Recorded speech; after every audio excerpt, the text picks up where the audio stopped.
Boa noite a todos.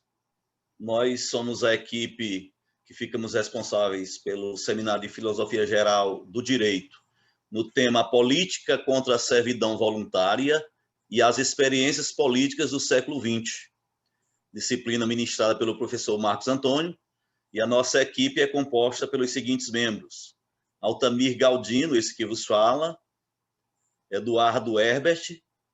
Boa noite. A Liz Cristiane. Boa noite, pessoal. O Lucas Feitosa. Boa noite, pessoal. A Nádia Nayara. Boa noite.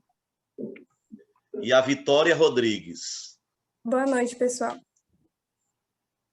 Muito bem, feita a apresentação da equipe, nós iremos falar um pouco deste livro. O livro da autora Marilena Chauí, que é nascida em São Paulo no dia 4 de setembro de 1941. O nome dela é Marilena de Souza Chauí. Foi secretária municipal de Cultura de São Paulo entre os anos de 1989 e 1992. A mesma é filha do jornalista Nicolau Chauí e da professora Laura de Souza Chauí. Marilena começou a estudar no interior paulista, concluindo seus estudos no Colégio Estadual Presidente Roosevelt, na capital do estado, em São Paulo. Muito bem, aí está o livro, Convite à Filosofia, de Marilena Chauí. É uma introdução ao universo filosófico e poderá interessar todos que tenham gosto pelo exercício do pensamento. Na obra, Marilena Chauí trata de questões de natureza complexa de modo claro e perfeitamente compreensível, mantendo sempre a exatidão que exige a linguagem filosófica. A partir de agora, nós iremos adentrar no nosso seminário com a nossa colega Liz, que se fará prosseguir com os demais integrantes da equipe, finalizando comigo, este que vos fala, Altamir Galdino. Mais uma vez, boa noite, pessoal. Eu vou iniciar o capítulo que fala sobre a política contra a servidão voluntária. E a autora Marilena Chauí, ela já começa esse capítulo falando sobre a tradição libertária. As teorias socialistas modernas são herdeiras da tradição libertária, das lutas sociais e das políticas populares por liberdade e justiça contra a opressão dos poderosos.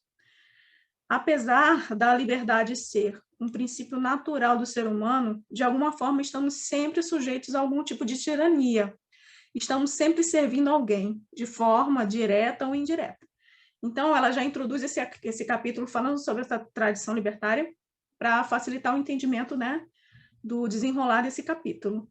Aí ela introduz falando sobre as tradições populares. Entre as tradições populares encontram-se as revoltas camponesas e dos artesãos da Idade Média, do início da Revolução Protestante e do início da Revolução Francesa de 1644. Essas revoltas foram conhecidas como revoltas milenaristas.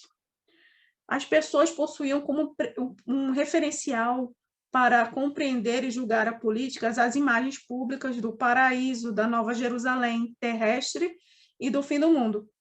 Quando o bem vencerá o mal, e quando o bem vence o mal, surgiria o reino das mil felicidades e justiça.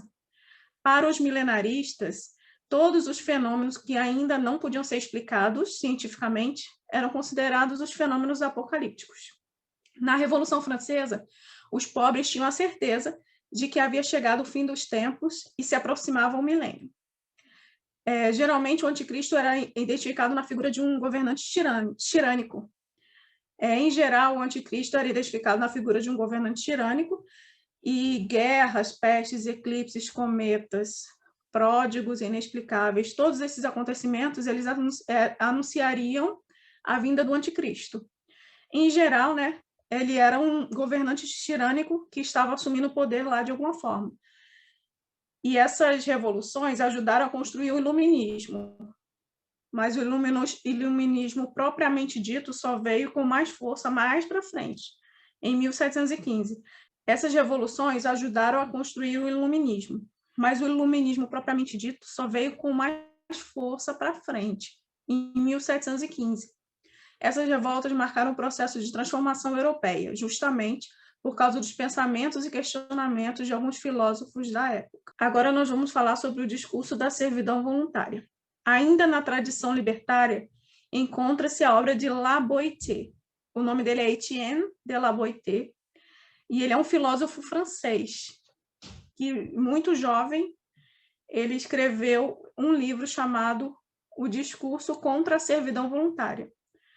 Ele escreveu esse livro no século XVI, em 1539.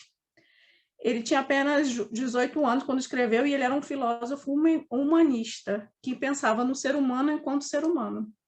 Ele indagava assim: como burgos inteiros, como cidades inteiras se submetem à vontade de um só. No geral, esse um só era um covarde e tenebroso tirano que exercia o poder sobre todos. Aí ele também indagava: de onde um só tira o poder para esmagar todos os outros? São duas respostas para essa questão. Na primeira resposta, La Boétie afirma que não é por medo que obedecemos à vontade de um só, é por desejar a sua tirania.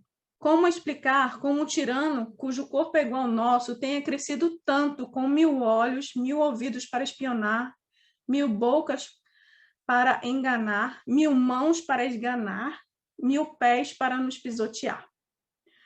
Esses olhos e ouvidos seriam dos espiões.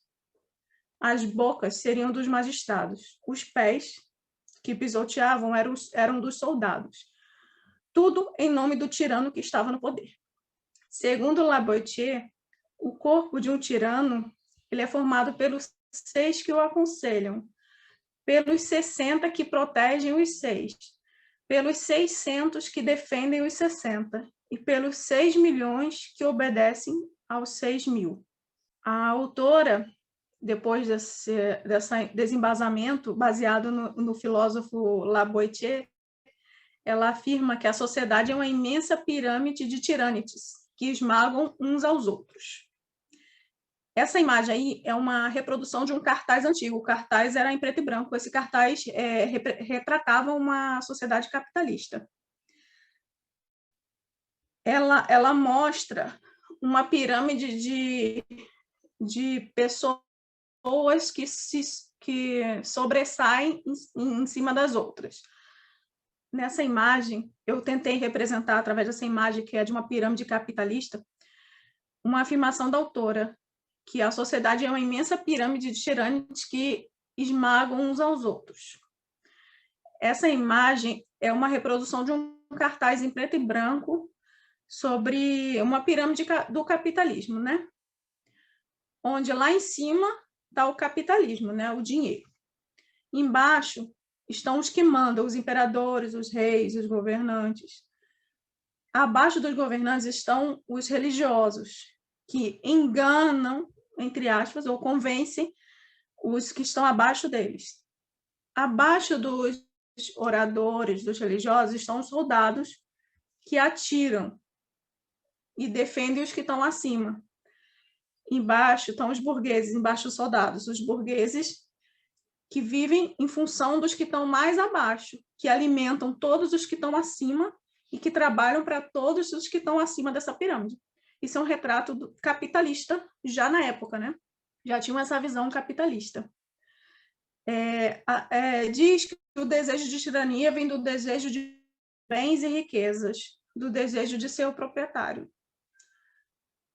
Ao trocar o direito à liberdade pelo desejo de posses, aceitamos algo terrível, a servidão voluntária. Então, pelo desprezo à liberdade, no caso, porque se nós desejamos involuntariamente essa servidão voluntária, né? Nós nem percebemos, mas nós estamos sempre servindo a alguém. Então, pelo desprezo à liberdade, não desejamos a liberdade, porque estamos sempre trocando a nossa liberdade por bens, para servir alguém em troca de bens. No século XIX, lutas populares em resposta ao capitalismo industrial e às sociedades urbanas geradas por ele. A tirania só existe e persiste porque nós somos obrigados a obedecer ao tirano. desejamos involuntariamente ou voluntariamente servi-lo, pois dele esperamos o bem como garantias de posses. Agora, a autora entra nas teorias socialistas. As teorias socialistas são aquelas que se fundam nas relações sociais e nas ações sociais. São 3 as principais correntes socialistas. Elas recusam a separação liberal entre a sociedade e o Estado e se preocupam na atividade social e nos fundamentos do poder e a ação dos políticos. No socialismo utópico, ele é uma corrente socialista que sempre vê a classe trabalhadora como despossuída, oprimida e geradora de riqueza social, sem dela desfrutar. Para essa ideologia, né, os teóricos imaginam uma nova sociedade, na qual não existe a propriedade privada, onde não existe o lucro dos capitalistas, a exploração do trabalho e a desigualdade social e política e econômica. No anarquismo, os idealistas do anarquismo, eles acreditam na liberdade natural e na bondade natural dos seres humanos, em que a capacidade de viver feliz em comunidades, para eles, a sociedade e os estados são antinaturais. Eles se opõem à vontade natural dos homens de viver de forma igualitária e livre, em comunidades autogovernadas. São conhecidos como libertários. São conhecidos como libertários os que são contra toda a forma de autoridade. O comunismo, o socialismo científico, foi uma ideologia, né, desenvolvida por Karl Marx e Friedrich Engels, partindo da análise crítica do próprio capitalismo. Essa posição é uma crítica não só do Estado liberal, mas também do socialismo utópico e do anarquismo. Agora, para introduzir a perspectiva marxista, a autora faz uma comparação entre Maquiavel e Marx. Maquiavel desmistificou a teologia política e o republicanismo italiano. No caso, em sua obra O Príncipe, que foi escrita em 1513 e publicada somente em 1532, Maquiavel meio que brincava com a ideia do bem e do mal. A obra foi um presente para uma família burguesa, e essa obra era um manual de como conquistar e manter o poder. Já Marx, com sua obra, nós ficamos diante de um acontecimento comparável apenas a Maquiavel.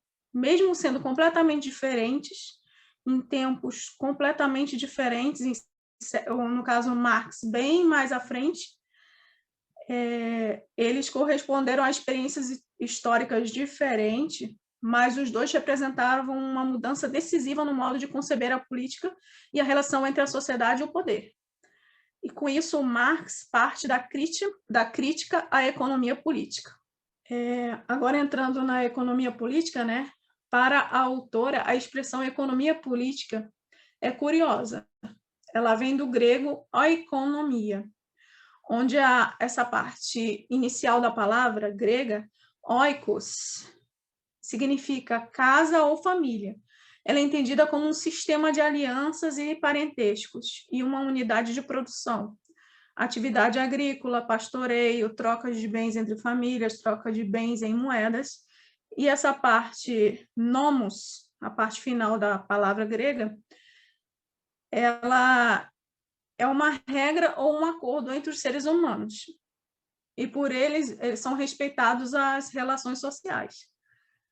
No caso, oikonomia seria ou deveria ser o conjunto de regras de administração de propriedade patrimonial dirigida pelo chefe de família. No caso, o termo política, usado pelos liberais, não se refere tanto ao Estado, por exemplo. Os gregos inventaram a economia porque separaram o espaço privado, a economia, e o espaço público das leis e o direito, a polis. Como, então, falar de economia política se os dois termos se excluem reciprocamente? Baseando-se nos princípios do liberalismo político, em que a sociedade privada como poder, um direito natural, e a sociedade e a liberdade como um direito natural, a limitação da esfera do poder estatal à economia política é elaborada como liberalismo econômico. É o liberalismo econômico que dá sustentação ao liberalismo político. Agora, a autora vai mergulhar na obra de Karl Marx e fazer uma referência a um dos seus livros que se intitula A Crítica da Economia Política. O poder político sempre foi uma maneira legal e jurídica pela qual a classe economicamente dominante manteve seu domínio sobre as outras classes. Nós temos aí a capa da obra de Karl Marx, que começou a ser desenvolvida em 1867. É uma das edições de O Capital, só que esse aí é O Capital, a crítica da economia política. A crítica da economia política ela marca os inícios dos apontamentos econômicos de Karl Marx. Uma das indagações importantes que ele fez foi o que é a sociedade civil de que falam os economistas e os teóricos civis e liberais. A crítica vem justamente em mostrar que, apesar das afirmações greco-romanas e liberais de separação entre as esferas privadas e públicas do poder, a política jamais conseguiu realizar a diferença entre ambas. O liberalismo define o Estado como garantidor dos direitos de propriedade privada e não por acaso ele reduz a cidadania dos direitos dos proprietários privados. Vimos que a ampliação da cidadania só veio através de muitas lutas populares, né? O Estado é a expressão política da luta econômico-social de classes, amortecida pelo aparato da ordem e da força pública. Portanto, a economia jamais deixou de ser política. Simplesmente no capitalismo, o vínculo interno e necessário entre a economia e a política tornou-se mais evidente. Agora nós vamos falar sobre duas importantes indagações de Marx que vão ser respondidas ao longo do nosso desenvolvimento desse capítulo. Como surgiu o Estado? Como os homens passaram da submissão ao poder pessoal visível de um senhor para a obediência ao poder impessoal e invisível do Estado? Por que o vínculo entre o poder econômico e o poder político não é percebido pelas sociedades e não é percebido pelos que não têm poder econômico nem político? Essas duas perguntas, essas duas indagações de Marx vão ser respondidas agora ao longo da nossa apresentação pela Vitória. Boa noite a todos.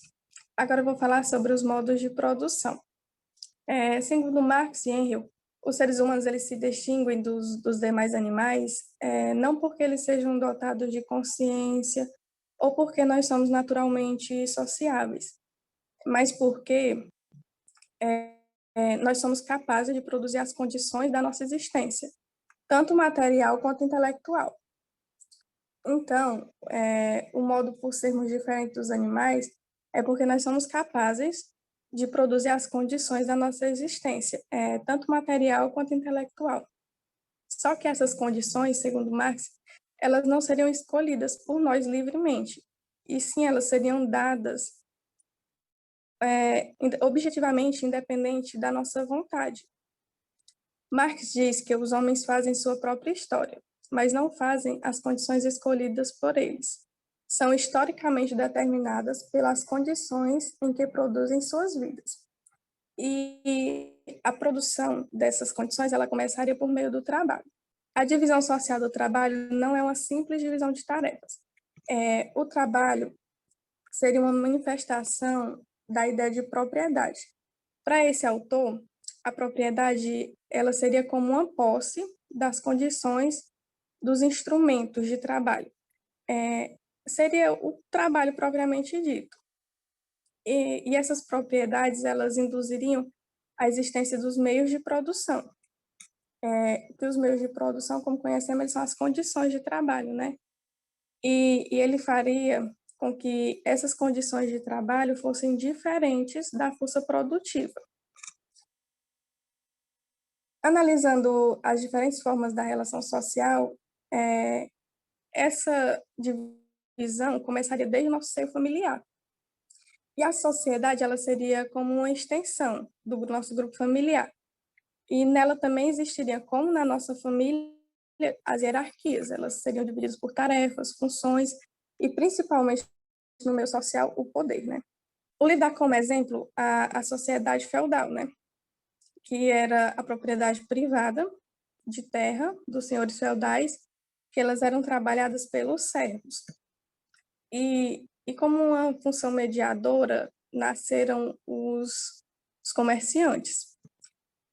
E daí começou a luta, né, entre os comerciantes e os nobres, que a gente tanto estudou na história, que acarretou principalmente no desenvolvimento da atividade comercial. E ela conduziu várias mudanças, que nós conhecemos hoje como a propriedade privada capitalista. E nessa nova forma, a gente viu novas características, né? Realizou uma separação entre os proprietários que possuem o controle, né, sobre a distribuição, sobre o consumo de produtos, e os trabalhadores, que colocavam a sua força de trabalho à venda, que se colocavam à disposição, né, desses proprietários em troca de salários no mercado de compra e venda de mão de obra. Marx e Enron observam que a cada modo de produção, a consciência dos seres humanos se transforma. Segundo esses autores, as transformações elas seriam as maneiras em que cada época a nossa consciência interpreta, enquanto nossa consciência compreende e representa para si e para os outros as condições. Eles afirmam que, ao contrário do que se pensa, não são as ideias humanas que movem a história, mas seriam as condições históricas que produzirem essas ideias para a gente. E ainda que a consciência humana ela é determinada a pensar, a agir de acordo com as condições materiais que é instituída pelo nosso meio social. Por isso, ele é chamado de materialismo histórico. Materialismo porque somos o que as condições materiais nos determinam a ser e pensar, e histórico porque na sociedade as políticas não surgem de decretos divinos nem nascem da ordem natural, mas dependem da ação concreta dos seres humanos no tempo. Entramos agora na alienação econômica, começando pela alienação no capitalismo. No capitalismo, todos os trabalhadores eles produzem todas as mercadorias que são entregues aos proprietários, que decorrente vendem aos comerciantes, que colocam no mercado de consumo. E quando esses trabalhadores eles vão ao mercado de consumo, eles não conseguem comprá-las. O livro ele nos dá alguns exemplos disso. Eles falam que como os produtores de roupa, por exemplo, eles vão ao mercado, eles não conseguem comprar alimentos suficientes para viver. E esses produtores de alimento, quando vão ao mercado automobilístico, por exemplo, eles não conseguem comprar um carro bom para utilizar. Embora esses trabalhadores eles saibam que produziram essas diferentes mercadorias, eles não percebem que, como uma classe social, eles produziram tudo que está no mercado. Os trabalhadores, o livro traz que os trabalhadores se veem como indivíduos isolados. E assim, quem produz o tecido, por exemplo, ele não percebe que foi um trabalhador que produziu o carro, por exemplo, ou que produziu um alimento. E assim por diante. Sem saber, esses trabalhadores eles vivem numa alienação econômica. A alienação econômica, para Marx, seria a crença de que as mercadorias são coisas que existem, independente do trabalho para produzi-las, e quem possui um valor em si mesmos, valor que aparece no preço que lhes foi dado. Marx ainda se perguntou qual seria a causa dessa alienação, o que levou ele à ideologia, a gênese da ideologia. A divisão social do trabalho, iniciada na família, prossegue na sociedade e, à medida que esta se torna mais complexa, leva a uma divisão entre dois tipos fundamentais de trabalho: o trabalho material o trabalho material de produção de coisas e o trabalho intelectual de produção de ideias.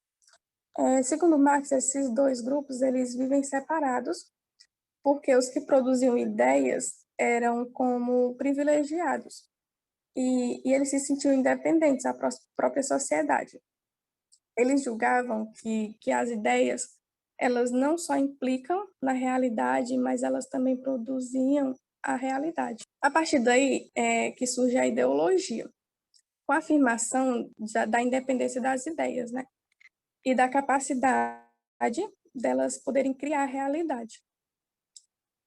E como produtores de ideias, eles tinham o poder de transmiti-las para a sociedade por meio de várias formas, a escola, a ciência, a filosofia, entre outros.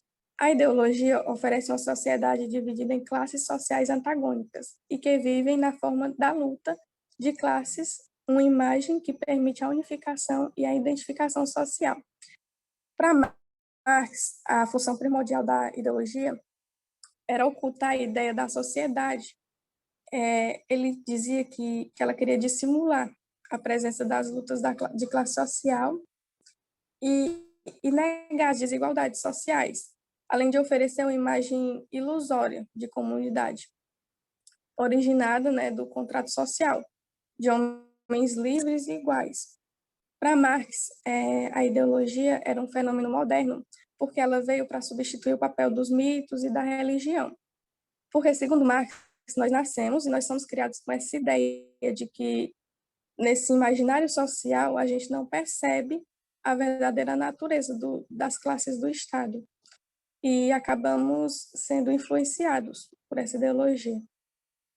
Agora eu vou passar a palavra para o meu colega Eduardo. Boa noite a todos. Eu vou começar explicando a definição, o conceito, o que é trabalho. Trabalho é a relação dos seres humanos com a natureza e entre si, na produção e nas condições de sua existência. Pelo trabalho, os seres humanos não consomem diretamente a natureza, nem se apropriam diretamente dela, mas a transforma em algo humano também. A subjetividade se exprime no objeto produzido por ela, e a objetividade do produto é a materialização externa da subjetividade do trabalhador. É nesse sentido que o trabalho é praxis. Eu vou já explicar para vocês o que é praxis e poiesis. Mas vamos voltar um pouco aqui sobre o primeiro tópico. É nesse sentido que o trabalho é praxis, a ação em que o agente e o produto de sua ação são idênticos. Agora eu vou para o segundo, pular para outro tópico agora, que é a consciência de classe, praxis política, revolução. O trabalho ele pode ser diferenciado entre poiesis e praxis. A diferença entre poiesis é a ação fabricada, o trabalho, as técnicas, o meio. E a praxis é a ação livre do agente moral, do sujeito político. Vimos também que Aristóteles ele dá muito mais valor ao praxis do que ao poiesis, o que é bem comum e até previsível. De fato, a sociedade grega na qual ele vivia, Aristóteles, era escravista, desvalorizava o trabalho como atividade inferior se comparada à ação livre do cidadão. Isto é, dos proprietários de terra, artesanato, do comércio em geral, dos empresários da época. Liberdade, como diziam os gregos e os romanos, é não precisar ocupar-se com atividade de sobrevivência, mas de dispor do ócio para cuidar das coisas públicas. Eles tinham desprezo pelo trabalho. Aparecem em várias formas e vários significados. Não há na língua grega, por exemplo, uma palavra para significar trabalho. Eles usam ergon, que é obra, ou a palavra ponos, que é esforço penoso, esforço doloroso, algo do tipo. Eu vou para uma nova parte, que é um outro tópico, que é o capitalismo, que é o negócio é a alma do capitalismo. Apesar da valorização do trabalho e apesar da ideologia do direito natural que afirma serem todos homens livres e iguais, no momento de definir quem tem direito ao poder político, a classe dominante, como vimos, até hoje mesmo e em outros momentos, esquece a dignidade do trabalhador e declara poder político um direito exclusivo de homens independentes ou a classe mais rica. Isto é, de que não dependem dos outros para viver. Em outras palavras, a cidadania e a vista moral valoriza-se o trabalho. Na política, a praxis continua sendo greco-romana. Marx critica esse tipo de ideologia praxis liberal e a concepção protestante do trabalho como esforço, disciplina e controle moral dos indivíduos. O ser humano é praxis. Esta é social e histórica, é o trabalho. Essa é uma das frases dele. Vou pular para um outro tópico, que é a ideologia burguesa e o trabalho. É um dos tópicos mais importantes que eu tenho a falar. Para Marx, nossa consciência é determinada pelas condições históricas em que vivemos. Para ele, o ser humano fazem a sua própria história. São sujeitos práticos delas, mas não em condições escolhidas e voluntariamente por eles. Eles não escolhem as condições que vivem. Eles só vivem do seu melhor jeito, vamos dizer assim. E colocando isso para o trabalho, ele também fala que no caso do modo de produção capitalista, que vamos juntar todos esses tópicos, tanto o trabalho, a ideologia burguesa e o capitalismo, o modo de produção. No caso, no modo de produção capitalista, a ideologia que é burguesa utiliza a ideia do trabalho de duas maneiras. A primeira, como vimos, que é o emprego dessa ideia para legitimar a propriedade privada capitalista. E a segunda é o uso para legitimar a ideia do contrato social e do contrato de trabalho. Tudo bem? Agora eu vou para o meu último tópico, que é a revolução, começando falando dela. Visto que a burguesia dispõe de todos os recursos materiais, intelectuais, políticos, militares, usam a força e tudo mais, para conservar o seu poderio econômico e estatal, ela buscará impedir a praxis política dos trabalhadores. Agora eu vou falar um pouco do último tópico, a burguesia. Visto que a burguesia dispõe de todos os recursos materiais, intelectuais, políticos e militares para defender e conservar o seu poderio econômico estatal, ela buscará impedir a praxis política dos trabalhadores, e esses não terão outra escolha, outra saída, senão aquela que sempre foi usada pelas classes populares e submissas, e também as classes de pensamentos mais radicais, que é a revolução, a luta por classes, a luta por direitos. A teoria marxista da revolução ela não pode ser confundida com teorias utópicas ou teorias libertárias, não, porque as classes não vão estar na miséria, elas vão estar apenas buscando seus direitos. As maneiras pelas quais os trabalhadores realizam a sua própria emancipação, elas não vão estar na miséria e nada do tipo, vão estar apenas buscando seus direitos. Essa é a principal diferença entre a teoria marxista da revolução e teorias utópicas, algo do tipo. Deu para compreender?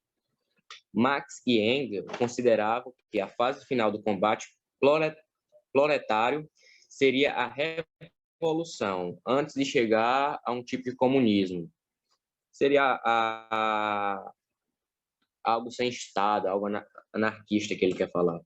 E agora eu termino minha fala e passo minha fala para a colega Nádia. Boa noite. Olá, pessoal, boa noite. Eu sou a Nádia. Vou falar um pouco sobre as experiências políticas do século XX, a Revolução de Outubro.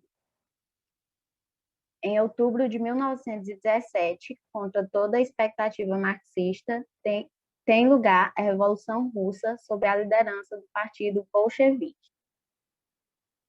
A Revolução de Outubro foi a consequência do acirramento dos conflitos sociais na Rússia e da incapacidade do governo provisório.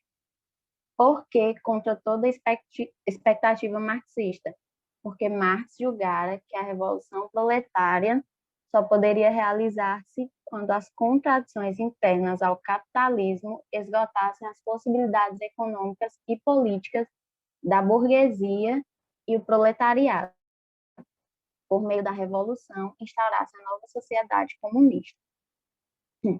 De fato, era essencial para a teoria da praxis revolucionária o pleno desenvolvimento do capitalismo. Por isso, significava que a infraestrutura econômica, o avanço tecnológico e o grau de organização de classe trabalhadora preparariam a grande mudança histórica, a Revolução Russa. Não era concebível, portanto, a revolução na Rússia, que vivia sobre o antigo regime, a monarquia por direito divino, absoluta ou czarista. Era majoritariamente pré-capitalista, com pequeno desenvolvimento do capitalismo em alguns centros urbanos, promovido não pela burguesia, quase inexistente, mas pelo próprio Estado e pelo capital externo, inglês, francês e alemão, sem forte consciência e organização proletária. Foi ali que aconteceu a primeira revolução, antecedida por duas revoluções menores.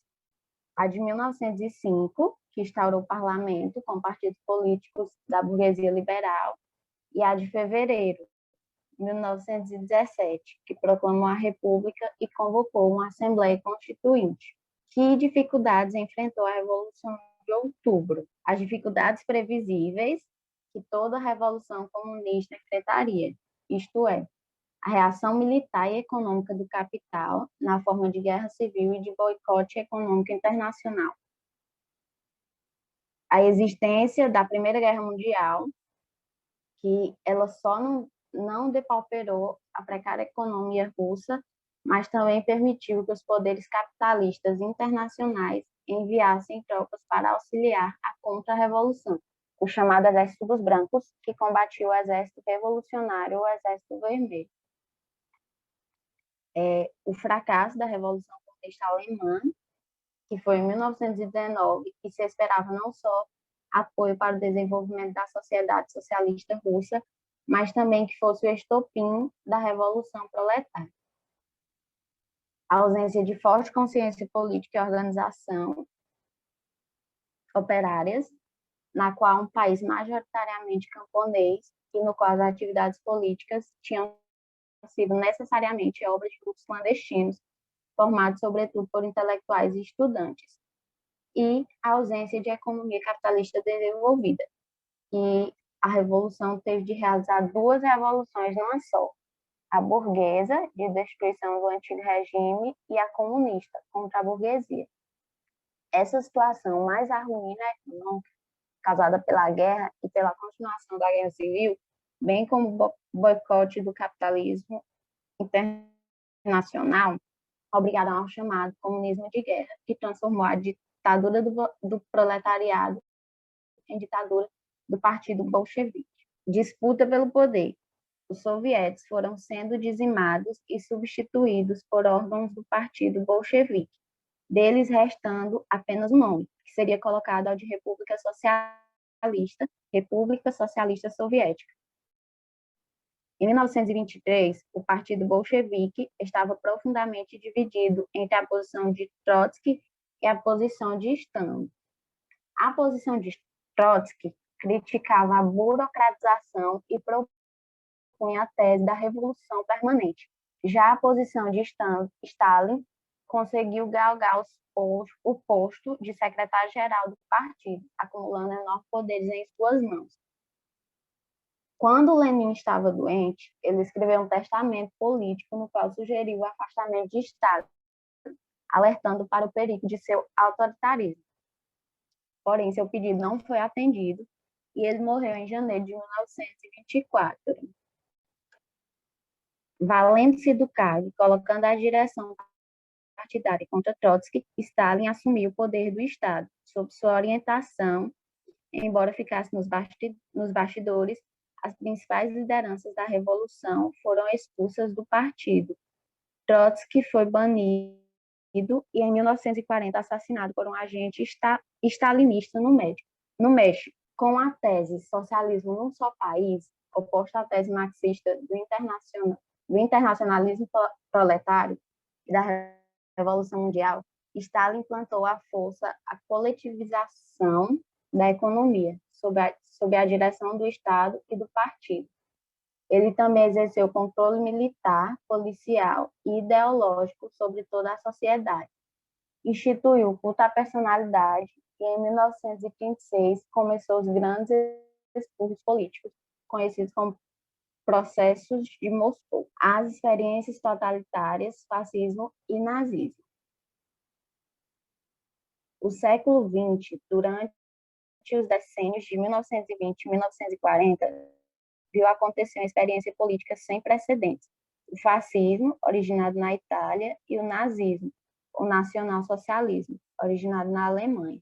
Benito Mussolini, como Hitler, partiu da crítica marxista ao liberalismo, mas como Hitler recusava a ideia de revolução proletária e comunista, em vez dela, propôs o fortalecimento do Estado Nacional, a aliança com setores conservadores do capital, industrial e financeiro, a guerra de conquista de territórios e o nacionalismo baseado nas glórias do antigo Império Romano. A palavra nazismo é a abreviação do nome de um partido político ao qual Hitler se filiou. Inicialmente, o partido denominava-se Partido Operário Alemão, mas Hitler propôs que fosse denominado Partido Operário Alemão Nacional Socialista. Operário para indicar oposição aos liberais, nacional-socialista para indicar oposição aos comunistas socialistas. Já a palavra fascismo foi inventada por Mussolini a partir do vocábulo italiano fácil, feixe. É dupla a significação de face. Por um lado, refere-se ao conjunto de machados unidos por um feixe de varas, os machados significando o poder do Estado para decapitar criminosos e as varas, a unidade do povo romano em torno do Estado. E, por outro lado, refere-se a uma tradição popular do século XIX, em que certas comunidades, lutando por seus interesses e direitos, simbolização sua luta e unidade pelos fatos. Mussolini se apropria do símbolo romano e popular, criando por toda a Itália os faces de combate. Bom, embora de origem e significação diferentes, nazismo e fascismo possuem aspectos em comum. E aí estão os aspectos, né? O antiliberalismo, colaboração de classe, aliança com o capital liberal monopolista e financeiro, nacionalismo, corporativismo, partido único que organiza as massas, ideologia de classe média ou pequeno-burguesa, imperialismo belicista, educação moral e cívica, propaganda de massa, prática de censura e da delação, racismo e estatismo. Por fim, totalitarismo, portanto, significa Estado total, que absorve em seu interior e em sua organização o todo da sociedade e suas instituições, controlando-a por inteiro. O nazifascismo proliferou por toda parte, foi vitorioso não apenas na Itália e na Alemanha, mas com variações tomou o poder na Espanha, de Franco, e em Portugal, com Salazar, e em vários países da Europa Ocidental. Conseguiu ter partidos significativos em países como França, Inglaterra, Bélgica, Áustria e Argentina. Já no Brasil, deu origem à ação integralista brasileira, criada por Plínio Salgado. É isso, gente. A minha parte foi essa. Obrigada e boa noite. Agora eu vou passar para o colega Lucas. Boa noite, pessoal. Eu vou começar a falar agora sobre o governo stalinista. Stalin foi um político revolucionário comunista soviético que governou a União Soviética de 1924 a 1953. Antes disso, Stalin era secretário-geral do Partido Comunista da União Soviética. Dentre os maiores nomes que estavam concorrendo com Stalin para o governo da União Soviética estava Trotsky. Trotsky, após perder para Stalin o governo da União Soviética, começou a criticar o modelo stalinista e apresentar falhas. Sendo assim, Stalin resolveu afastar o Trotsky do seu governo e condená-lo ao exílio na Turquia, e posteriormente Trotsky estaria se exilando no México. Mas mesmo de longe, Trotsky não parava de criticar o governo stalinista e nem de apresentando falhas a esse governo. Em 1940, ele acabou sendo assassinado por um agente da GPU, que era a polícia do exército stalinista. Stalin, dentre os projetos de governo, estava concentrado o seu governo nas questões internas, promovendo o socialismo em um país só e depois a expansão revolucionária de Trotsky. Pois Stalin ele queria apenas implantar o socialismo na União Soviética, e posteriormente é que ele iria avançando com esses ideais. Já Trotsky, ele tinha a ideia de socialismo, já uma revolução mundial. Dentre as outras ideias de Stalin estava a coletivização da propriedade agrária, que durante o governo de Stalin não existiria mais propriedades agrárias privadas, existiria somente a coletivização dessas propriedades, que todas estariam sob o poder do Estado agora. Tudo que era produzido, tudo que era consumido e distribuído era controlado pelo Estado. No governo de Stalin também houve o desenvolvimento de indústria de base e o financiamento dos setores de educação e tecnologia, incluindo a indústria especializada. Pois no governo de Stalin, a União Soviética foi muito industrializada e financiada na educação, em arte, cultura, cinema. E todos esses planos de Stalin estavam dentro de planos quinquennais, que eram planos a médio prazo, que a cada 5 anos eram reformulados e eram vistos o que precisava de melhoria. Após a Segunda Guerra Mundial, foi visto que a União Soviética combateu com destaque os regimes nazifascistas, que eram regimes de extrema-direita. Sendo assim, houve zonas de influência e bipolarização no mundo, que os Estados Unidos também tinham combatido com eficiência os regimes nazifascistas. Aí, sendo assim, com essa bipolarização dos ideais dos Estados Unidos, que seria o capitalismo, e da União Soviética, que seria o comunismo, chegando assim a uma Guerra Fria. Aí, já falando sobre a Guerra Fria, a gente pode definir ela como um conflito político, ideológico e militar indireto entre os Estados Unidos e a União Soviética. Indireto porque eles nunca chegaram a realmente se enfrentar belicamente, militarmente. Foi apenas esse conflito indireto. A Guerra Fria foi de 1947 a 1991, após a Segunda Guerra Mundial, que terminou em 1945. O governo americano ele tinha como objetivo as medidas realizadas pelo governo americano para combater o comunismo na Europa. Ou seja, o objetivo do governo americano era combater o avanço do comunismo. Um marco inicial para a Guerra Fria foi até então, o governo de Henry Truman, que ele falou que os Estados Unidos poderiam intervir em governos não democráticos, assim se referindo ao Estado Socialista Soviético. Mas já o Estado Socialista Soviético queria apenas garantir a segurança dos países do bloco comunista, pois após a Segunda Guerra Mundial, todos os países estavam economicamente instáveis. Sendo assim, o governo americano criou alguns planos para evitar esse avanço do comunismo.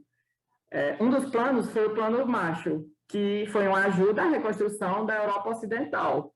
Ou seja, os países que aderirem a esse plano, eles não poderiam mais aceitar as influências da União Soviética. Já o Estado Socialista Soviético, algum tempo depois, vendo esse Plano Marshall, criou a Comecon, que tinha os mesmos ideais do Plano Marshall, mas só que dentro os blocos comunistas. O governo americano também criou a OTAN, que eram as alianças políticas militares, que reuniam países com ideias capitalistas. E o Estado Socialista Soviético, também vendo isso, criou o Pacto de Varsóvia, que era países politicamente e militarmente unidos. Um marco final para essa Guerra Fria foi a queda do Muro de Berlim, em 1989, e o fim da União Soviética em 1991. Aí, já saindo de comunismo e entre essa capitalista, a gente entra numa ideia de social-democracia. O livro entra na ideia de social-democracia e estado de bem-estar social. A social-democracia, ela surgiu com ideias marxistas, que eram um conjunto de práticas que visavam opor o modelo liberal por meio de reformas. Ou seja, a social-democracia está dentro do capitalismo, mas por meio de reformas, pois a social-democracia admite que o capitalismo existe muitas falhas, e por meio de reformas conseguiria minimizar essas desigualdades, participando de atividades econômicas que são consideradas necessárias ao desenvolvimento do país. Ou seja, tudo aquilo que é necessário e básico para o desenvolvimento de um país é de responsabilidade estatal. O Estado deve intervir. No Brasil, trazendo para o Brasil, existe o Partido Social Democrata, que é o que defende esse ideal de social-democracia. Mas alguns estudiosos falam que o PT também é um partido social-democrático, pois seus fundadores, um dos seus maiores líderes agora, foram operários, e é operário que o maior líder hoje, como todo mundo sabe, do PT, é o ex-presidente Lula, que, durante seu governo, aderiu muito a essa social-democracia, tentando diminuir a desigualdade social, para gerar um bem-estar social. E entrando nesse bem-estar social, a gente vê que é um modelo de Estado que atua como gestor da vida pública, garantindo serviços básicos e acesso a bens básicos também. O Estado de bem-estar social é uma concepção que abrange as áreas social, política e econômica, e que enxerga o Estado como instituição que tem por obrigação organizar, como eu falei, a economia da nação e dar esses serviços básicos, que seria saúde, educação e segurança. O Estado de bem-estar social visa reduzir essas desigualdades sociais decorrentes do capitalismo para promover um novo modo de vida que leve uma condição mais humanitária às classes trabalhadoras e às camadas mais pobres da população. Para o economista inglês Keynes, o Estado deve regular a economia, regulando os salários e os direitos dos trabalhadores, além de atuar como um órgão que cobra impostos de todos, inclusive dos empresários, que são os maiores possuidores de capital, e reverter esses impostos em serviços para populações, criando um estado de bem-estar social. Um exemplo aqui no Brasil de transferência de renda desses empresários, de quem tem muito capital, e de cobrança de tributos de toda a sociedade para essa transferência de riquezas, é o programa Bolsa Família, que foi criado no governo do ex-presidente Lula, que visava a transferência de renda, dando assim, suprindo assim necessidades básicas da maioria da população, que acabou, até então, tirando o Brasil na época do mapa da fome.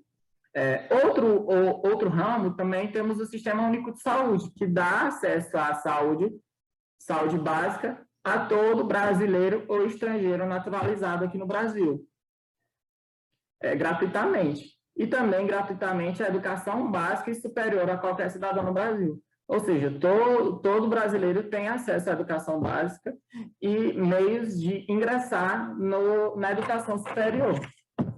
Já falando sobre o neoliberalismo, ela também é uma doutrina econômica capitalista que visa a mínima intervenção do Estado. Ela retoma os antigos ideais do liberalismo clássico, ao preconizar a mínima intervenção do Estado na economia através de uma retirada do mercado, ou seja, quando o Estado se retira da economia, deixando isso para as empresas privadas administrarem. Temos também como outros pontos no neoliberalismo a privatização de empresas públicas e a abertura da economia, eliminando barreiras fiscais para o investimento estrangeiro. Sobre a privatização de empresas públicas, a gente lembra aqui, nível do Brasil, que eu gosto sempre de trazer um nível mais próximo da gente, a gente pode lembrar de FHC, que ele privatizou durante seu mandato mais de 100 estatais. Mas muita gente acha, tem o pensamento de que o neoliberalismo é uma eficácia boa, uma eficiência boa. Mas só que estudiosos mostram que, como aconteceu aqui no Brasil, por uma empresa privada que administra barragens, ocorreu o rompimento de Mariana e de Brumadinho, que foram administrados por uma empresa privada. Mas como o capital estrangeiro não está, como os estudiosos mostram, o capital estrangeiro não se importa com o risco dessas barragens caírem e nem os impactos ambientais que isso podem levar. Pois ainda hoje a Vale tem muitas barragens que estão correndo o risco de caírem. Mas o capital estrangeiro, alguns estudiosos mostram que eles só estão visando o lucro. Duas figuras emblemáticas que a gente pode exemplificar bem, do que defendiam muito o neoliberalismo, foi um ex-presidente dos Estados Unidos, o Ronald Reagan, que ele disse que o seguro-desemprego, que é uma ideia social-democrata, e de bem-estar social, é um período de férias pago pelo Estado para vagabundo.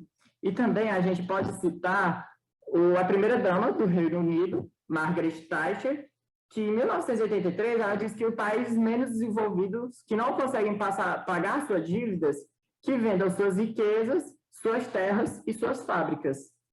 A gente chega assim, a uma conclusão que no neoliberalismo não existe educação pública, não existe saúde pública, não existe aposentadoria pública. É tudo administrado por empresas privadas.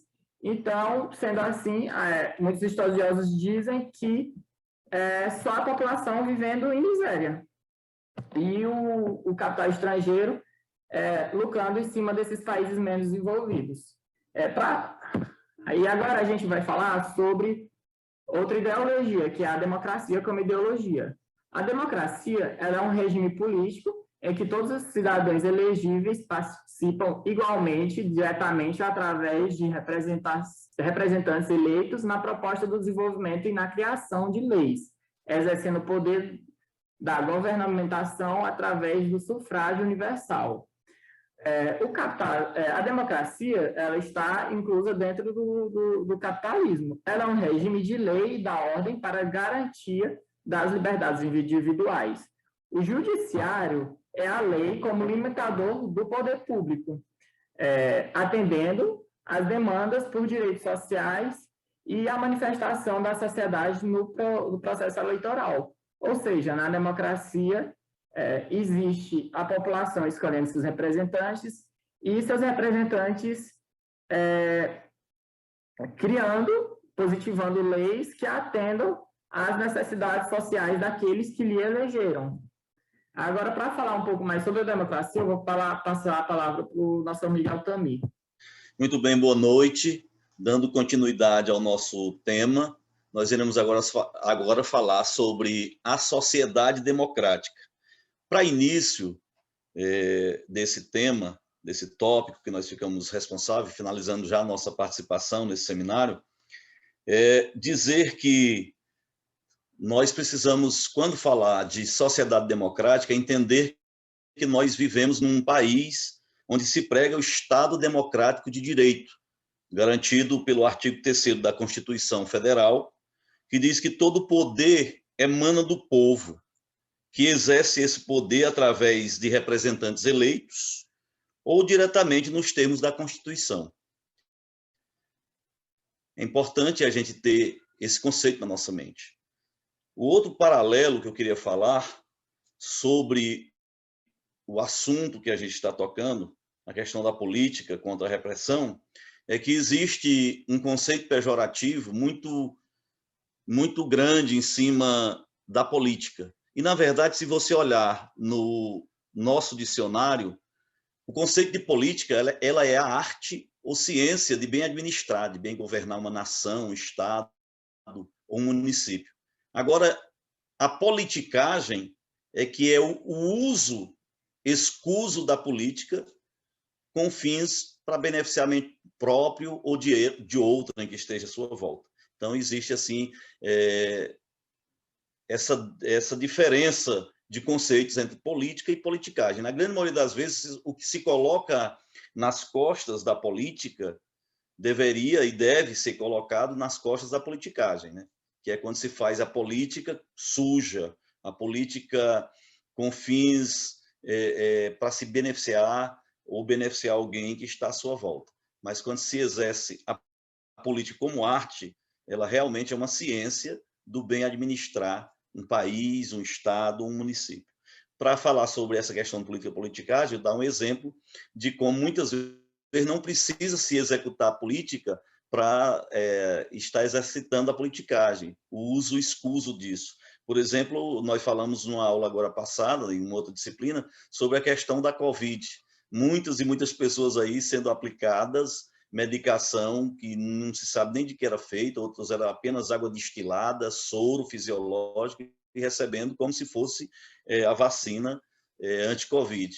Outro exemplo é a questão do auxílio emergencial. Quantas pessoas que não tinham direito a isso e fizeram de tudo para poder receber esse auxílio injustamente. Então, isso é um tipo de politicagem, é um uso escuso das coisas, é corrupção, e que não está apenas no seio daqueles que são eleitos, tá certo?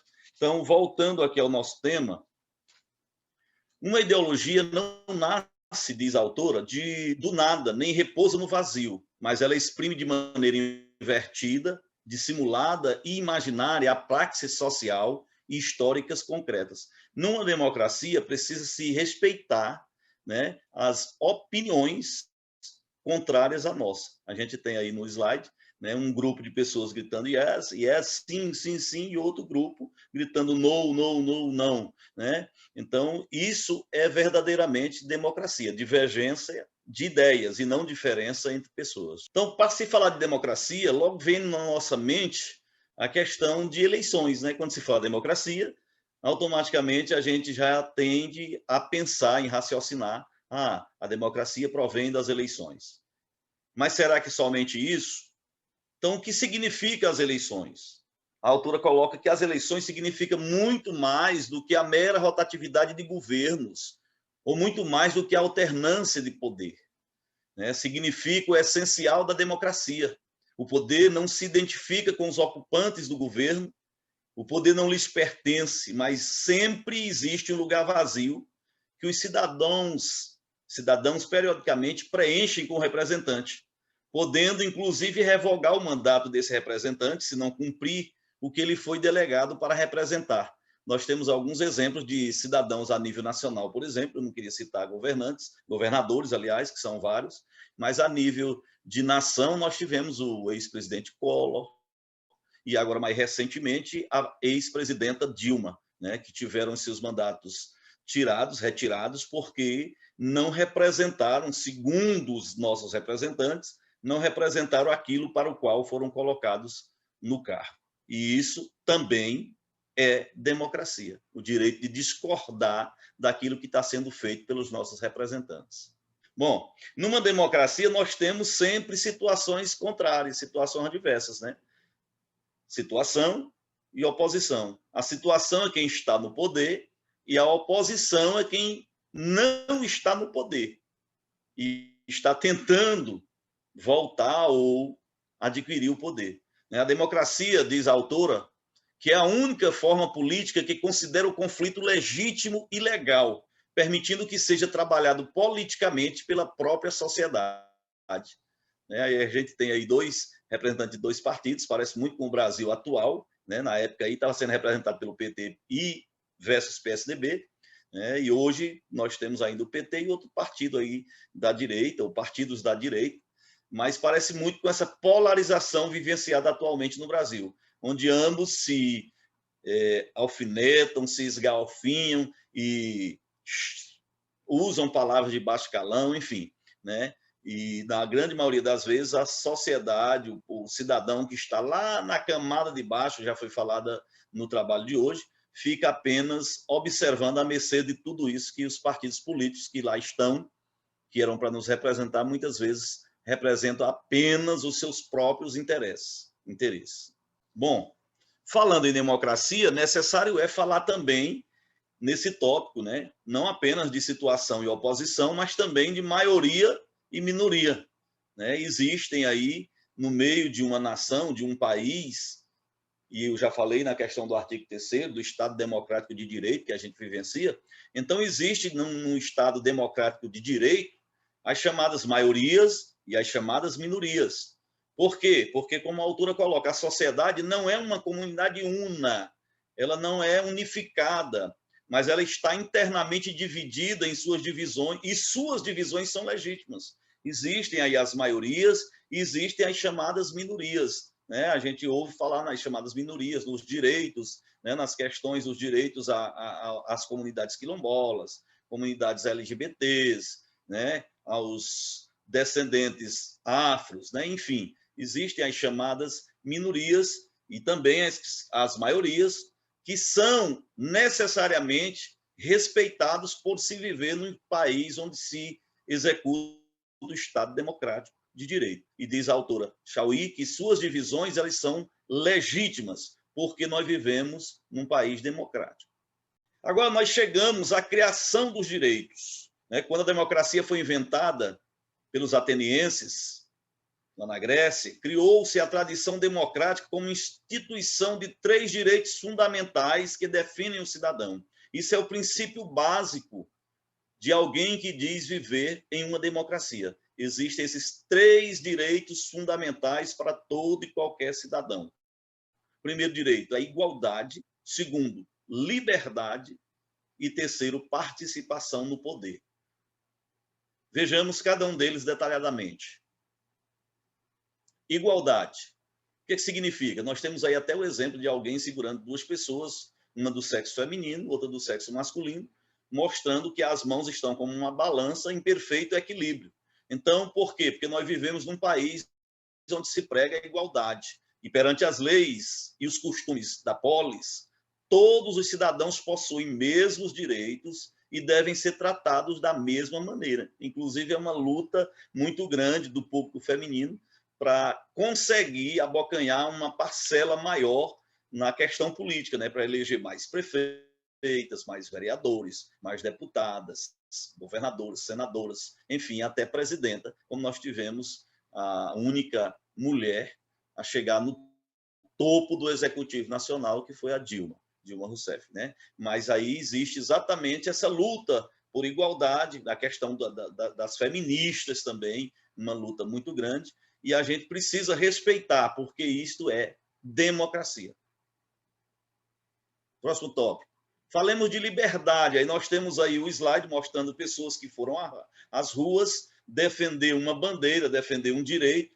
E aí a autora diz, todo cidadão tem o direito de expor em público seus interesses e suas opiniões, vê-los debatidos pelos demais e aprovados ou rejeitados pela maioria, devendo este acatar a decisão tomada publicamente. Então, nós temos a liberdade de lutar para tentar conquistar aquilo que a gente julga ser direito nosso, mas temos também que aceitar a decisão da maioria, porque nós vivemos numa democracia. E numa democracia, quem manda é a maioria. Próximo item. O próximo item é a participação no poder. Então, nós vimos lá que num país democrático, todos os 3 direitos precisam ser respeitados, né? Liberdade, igualdade e agora participação no poder. Nós vemos aí a foto do Congresso Nacional. Eu, particularmente, já estive aí pessoalmente assistindo uma sessão plenária e eu sou um apaixonado pela questão da política, né? E gostei muito de assistir particularmente lá essa sessão. E o que é que diz a autora? Todos os cidadãos eles têm o direito de participar das discussões e deliberações públicas da polis, votando ou revogando decisões. Do ponto de vista político, todo cidadão tem competência para opinar e decidir. Tanto que a nossa Constituição, a Lei Áurea, a Lei Magna, a Carta Magna, ela preconiza que todo cidadão ele tem o direito, né, que ele, quando ele está dentro, gozando de suas faculdades, gozando dos seus direitos políticos, ele tem o direito de votar e ser votado. Ele tem o direito de ter o seu representante, mas ele tem direito também de representar os demais cidadãos. Bom, obstáculos à democracia. Nós estamos falando de democracia, né? De sociedade democrática. Mas nós não temos somente um mundo de rosas, um mar de flores. Nós temos alguns obstáculos a esta democracia. Liberdade, igualdade e participação no poder conduziram à célebre formulação da política democrática, como um governo do povo, pelo povo e para o povo. Entretanto, o povo da sociedade democrática está dividido em classes sociais. Quais são essas classes? Segundo Aristóteles, essas classes são ricos ou pobres. Segundo Maquiavel, essas classes seriam os grandes, os donos do poder, e o povo. E segundo Marx, essas classes seriam as classes sociais antagônicas. Tá certo? Então, a sociedade ela está dividida, mesmo que democrática, e pregando esta democracia, existe essa divisão de classes no meio da sociedade. E isso constitui-se um obstáculo. Pode deixar. As dificuldades para a democracia no Brasil. Muito bem, nós vamos ver agora um paralelo entre democracia e autoritarismo. O que significa democracia e o que significa autoritarismo. Democracia, como conceito, é um regime onde existe existência de eleições, existência de partidos políticos, existência dos três poderes, que é o poder legislativo, executivo e judiciário, e a liberdade do pensamento e de expressão. Quando a gente vive um Estado que possui esses requisitos, nós podemos dizer que vivemos numa legítima democracia. Ao contrário disso, seria o autoritarismo, que é um regime de governo ocupado através de um golpe militar ou com apoio deste, onde não existem eleições, não há partidos políticos, o domínio total é do poder executivo, no caso do mandatário do poder executivo, seu presidente, seu primeiro-ministro, seu rei. Existe no autoritarismo a censura de pensamentos e expressão, lá ninguém pode falar aquilo que pensa, né? E existe a prisão também dos inimigos políticos, por muitas vezes com tortura e mesmo a morte. E a exemplo desse autoritarismo são alguns países que existem as ditaduras aí, né?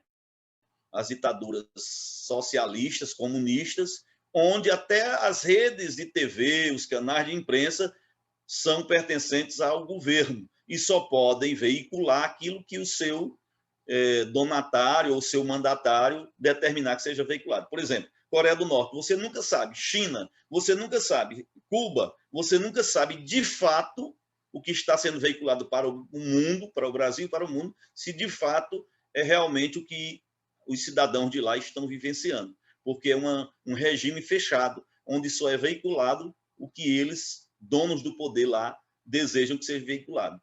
E a gente vê exemplos onde, em alguns países como esses aí e outros, alguém se tentar falar contra esse regime ou se candidatar à eleição, eliminados brutalmente. Muito bem. Sobre a democracia, nós colocamos aí um exemplo, né, que é um auditório aí, onde tem várias pessoas sentadas, como se fosse aí o Congresso, se fosse uma Assembleia Legislativa ou uma Câmara de Vereadores, enfim. Aí existe uma plenária com representatividade de várias pessoas, inclusive de sexos opostos.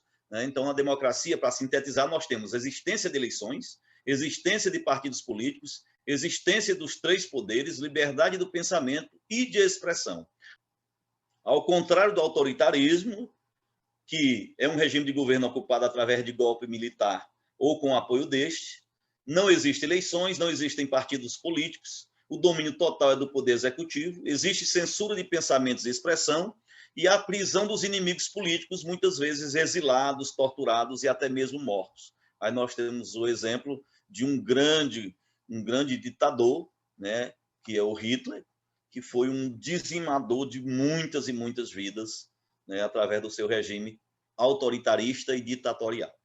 Bem, a democracia é a criação de direitos. Nossa sociedade, polarizada entre a carência e o privilégio, não consegue ser democrática, pois não encontra meios para isto. Esse conjunto de determinações sociais manifesta-se na esfera política. Em lugar de democracia, temos instituições vindas da democracia, mas que operam de modo autoritário. Bom, quais são essas instituições que surgem a partir daí? Surgem os partidos políticos, né? E aí, no meio desses partidos políticos, nós temos 3 tipos de partidos políticos: os clientelistas, os vanguardistas e os populistas, né? E aí nós temos o conceito de cada um. Partido político clientelista, eles mantêm uma relação de favor com seus eleitores, né? Eu te dou isso em troca de você permanecer votando em mim ou nos meus candidatos, né? É um clientelismo, né? É um toma lá, dá cá. Os vanguardistas substituem seus eleitores pela vontade dos dirigentes partidários, né? Depois de eleitos, os eleitores não têm mais direito de cobrar, mas os dirigentes partidários é quem realmente comandam e quem determinam o plano de governo, a forma como aquele partido se conduz. E os populistas tratam seus eleitores como um pai de família tratam seus filhos menores, né? Aqueles partidos realmente, principalmente cidade pequena, paternalistas, né? Que carregam seus eleitores no colo, entre aspas, né? Colocamos aí uma gravura aí do lado, né, de um político, né, gente? Apenas para descontrair, onde ele, no discurso dele, ele diz: nesse bolso nunca entrou dinheiro público. Aí alguém lá de longe grita: tá de calça nova, né? Porque se fosse uma calça já usada, certamente teria entrado dinheiro público. Mas, na verdade, não estou fazendo apologia aqui à corrupção na classe política, porque, na verdade, a Bíblia diz que a corrupção ela está no coração do homem, né? E o apóstolo Paulo ele diz no capítulo 3 e versículo 23 de Romanos, na Bíblia, que todos erraram e longe estão da glória de Deus. Passa aí para nós, por gentileza. Finalizando tudo isso, eu gostaria, mais uma vez, de agradecer a todos os colegas, ao nosso professor de filosofia, professor Marcos Antônio, a nossa equipe show, equipe nota 10, nota 100, nota 1000, né? E convidá-los, como sempre, a gente finaliza os nossos seminários com uma canção. Desta feita, nós escolhemos a canção de Zezé de Camargo, né? Que foi interpretada por ele e seu irmão Luciano, lançada no seu DVD de 1998 e é intitulada Meu País. Naquela época, a exemplo de hoje, o Brasil estava vivenciando, deixa eu afastar um pouquinho aqui para caber o meu amigo violão aqui, estava vivenciando muita crise e confronto de ideologia, revoltas sociais, enfim, e muita gente se perguntava por que tudo aquilo, né? Então, a música é intitulada Que Há, Meu País. Tá saindo o som do violão direitinho, pessoal? Então vamos ver aqui. Aqui não falta sol, aqui não falta chuva.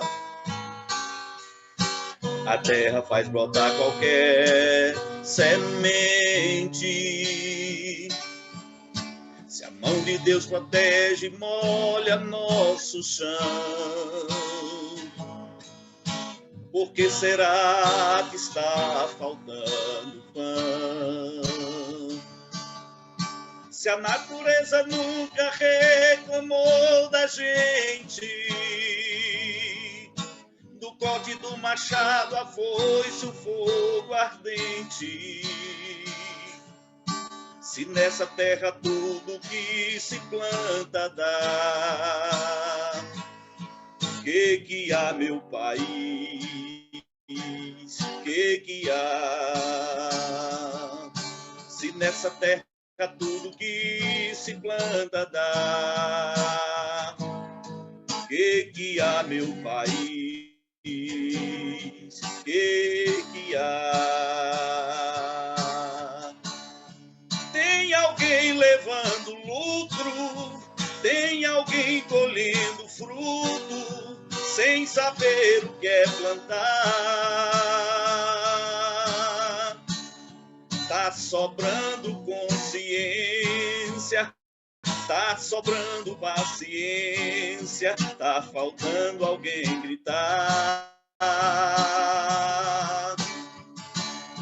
Feito um trem desgovernado, quem trabalha tá ferrado, nas mãos de quem só engana. Feito um mal que não tem cura, estão levando à loucura o país que a gente ama. Tem alguém levando lucro, tem alguém colhendo fruto, sem saber o que é plantar. Dá para cantar a vitória. Tá faltando consciência, tá sobrando paciência, tá faltando alguém gritar. Que há, meu Brasil? Feito um trem desgovernado, e quem trabalha está ferrado, nas mãos de quem só engana. Feito um mal que não tem cura, estão levando à loucura o país que a gente ama. Feito um mal que não tem cura, estão levando à loucura o Brasil que a gente ama. Que há, meu Brasil? Boa noite, muito obrigado. Deus abençoe a todos.